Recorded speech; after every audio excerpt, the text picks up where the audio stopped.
अस्सलातु वस्सलाम अलैका या रसूल अल्लाह व अला आलिका व सहाबिका या हबीब अल्लाह। मैं आपका मेज़बान डॉक्टर शमसुद्दीन कादरी आज नमाज की उन्वान के मुतल्लिक बात करूँगा, जो कि अल्लाह तबारक व तआला ने कुरान करीम में नमाज की फ़जीलत सूरह बकरा में फ़रमाया कि अल्लज़ीना युमिनूना बिल गैब व युकीमूनस सलात। तो अल्लाह पाक ने कुरान करीम के अंदर सबसे पहले फ़रमाया कि ईमान शर्त अव्वल है, जो गैब पे ईमान इंसान लाता है। तो उसके बाद अल्लाह पाक ने कुरान करीम के अंदर फ़रमाया कि सलात यानी नमाज। अब इस्लाम के 5 अरकान होते हैं, बुनियल इस्लाम अला खमसन, जिसमें से सबसे पहले कलमा, रोज़ा, नमाज, हज, ज़कात, ये 5 चीज़ें आती हैं।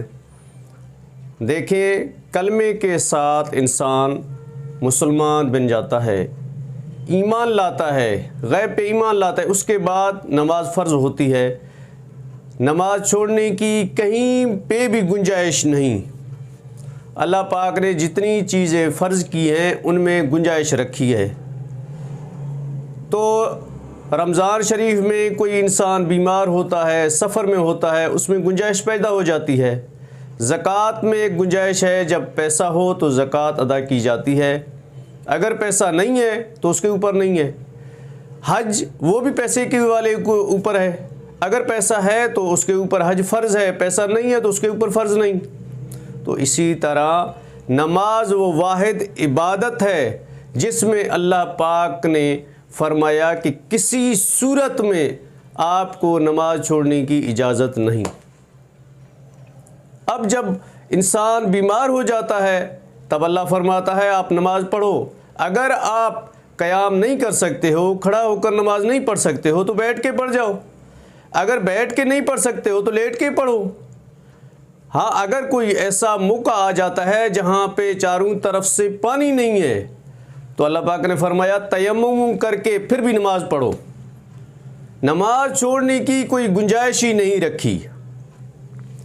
तो इसलिए अल्लाह पाक ने दूसरी जगह कुरान करीम में फरमाया कि वा आकीमुस्सलात वला तकूनु मिनल मुशरिकीन, और नमाज कायम करो, मुशरिकों में से ना हो जाओ। यानी कि ये एक ऐसा अमल है जो मुशरिक और मोमिन में एक फ़र्क रखता है। जब आज़ान होती है तो देखें, मोमिन की शान ये होती है कि वो जाके मस्जिद में नमाज़ पढ़ता है, और मुशरिक काफिर वहाँ पे बैठ जाता है, उसका नमाज से कोई ताल्लुक़ ही नहीं है। इसलिए हमें हर सूरत नमाज पढ़नी चाहिए।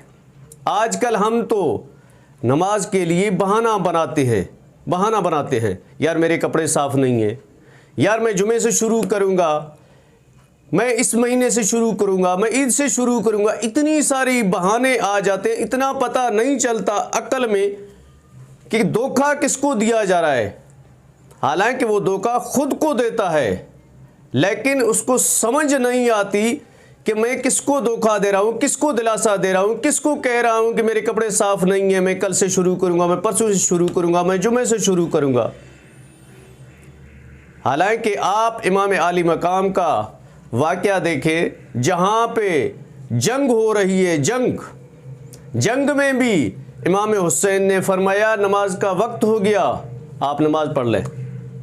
आधे ने नमाज पढ़ा, आधे ने जंग किया।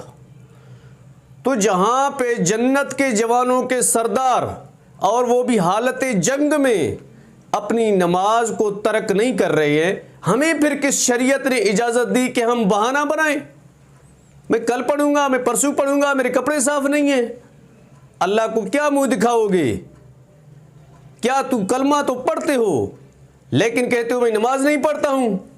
बरोज़े क़यामत याद रखना, सबसे पहला जो सवाल होगा वो नमाज के मुतल्लिक होगा। अव्वलो मा सोइला अनिस्सलाते, क्या तूने कलमे की हद तक दीन को समझा? दीन ये नहीं है। अल्लाह पाक ने फरमाया इन्नस सलात तन्हा अनिल फहशाए वल मुनकर, नमाज पढ़ो, लेकिन इस तरह पढ़ो कि जिस तरह नमाज तुम्हें हर बेहयाई से, बुराई से, गलत कामों से रोके। नमाज को दिलचस्पी के साथ पढ़ना। अस्सलातु इमादुद्दीन, नमाज दीन की बुनियाद है, उसकी बुनियाद को कायम रखना। क्या नमाज नहीं पढ़ते हो? एक तरफ कलमा पढ़ते हो हुजूर पे, दूसरी तरफ नमाज नहीं पढ़ते हो? ऐसा ना करो, क्योंकि जो शख्स, अल्लामा इकबाल ने फरमाया कि ऐ हकीकत मुंतज़र, नज़र आ लिबास मजाज में कि हज़ारों सजदे तड़प रहे हैं मेरी जबीन नियाज में। देखिए कितना बड़ा आशिक रसूल था, जिसने कहा कि खालिक कायनात, काश कि तू इंसानी सूरत में आ जाता, बशरी सूरत में आ जाता, मैं सजदों की हद कर देता। क्या आज हम मुसलमान कलमे की हद तक महदूद हो चुके हैं?